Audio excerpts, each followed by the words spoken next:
Hi viewers, మనం వచ్చేసి 6వ తరగతి తెలుగు ఆంధ్రప్రదేశ్ది చూస్తూ ఉన్నాము. చదవండి ఆనందించండి అనేటువంటిది జస్ట్ కథలు అనమాట. ఇవన్నీ కథలు వచ్చేసి మనము చదివి కొన్ని విషయాలు తెలుసుకుందాము. పూర్వము విదర్భ దేశాన్ని విక్రమసేనుడు అనేటువంటి రాజు పరిపాలించేవాడు. ఆయన మంత్రి రాంభట్టు ఎంతో తెలివైన వాడే కాదు, సమయస్ఫూర్తి కలవాడు కూడా. విక్రమసేనుడు అన్ని విషయాల్లో మంత్రి సలహాలను తీసుకునేవాడు. ఎందుకంటే అతను బాగా తెలివైనవాడు కాబట్టి మంత్రి యొక్క సలహాను తీసుకుని సామ్రాజ్యాన్ని పరిపాలన చేసేటువంటి వాడు.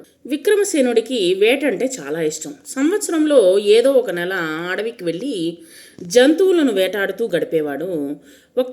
ఒకసారి తన పరివారాన్ని వెంటబెట్టుకొని రాజ్యానికి తూర్పు దిక్కున ఉన్నటువంటి దట్టమైన అడవికి వెళ్ళాడు. అక్కడ ఉన్నటువంటి అడవికి వెళ్ళినప్పుడు ఆయనతో పాటు మంత్రి రాంభట్టు కూడా ఉన్నాడనమాట.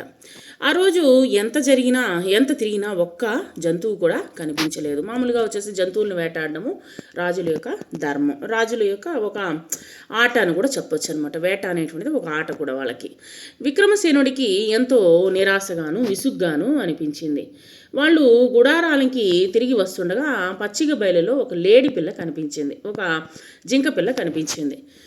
విక్రమసేనుడు వెంటనే విల్లు ఎక్కుపెట్టి గురి చూసి బాణం వదిలాడు. రివ్వున విల్లు నుండి దూసుకెళ్ళినటువంటి బాణము లేడి పిల్లకు తగలకుండా కొన్ని అంగుళాల దూరంలో చెట్టుకు తగిలిందనమాట.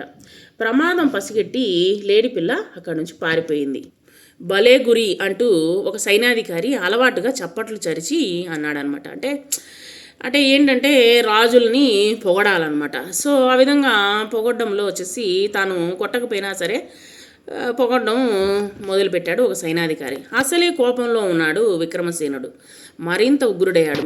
ఇంత కోపం వచ్చేసింది. నన్నే ఎగతాళి చేస్తావా, ఎంత ధైర్యమో అంటూ కళ్ళెర్ర చూశాడనమాట. ఆ సైనిక అధికారి బిక్క చచ్చిపోయాడు. అబ్బా ఏంట్రా నాయన, నాకు తెలియకుండా వచ్చేసింది అంటూ తనకు శిక్ష ఖాయం అనుకుని గజగజ వణికాడు. పరిస్థితిని అంచనా వేసినటువంటి రాంభట్టు కల్పించుకొని అతను ఎగతాళి చేయడం లేదు మహారాజా, నిజమే చెప్పాడు అని అన్నాడనమాట. ఎగతాళి ఏం చేయడం లేదు, నిజంగానే చెప్పాడు అన్నాడు. మీ బాణం ఎప్పుడు క్రూర మృగాల వైపే ఎక్కుపెట్టి ఉంటుంది.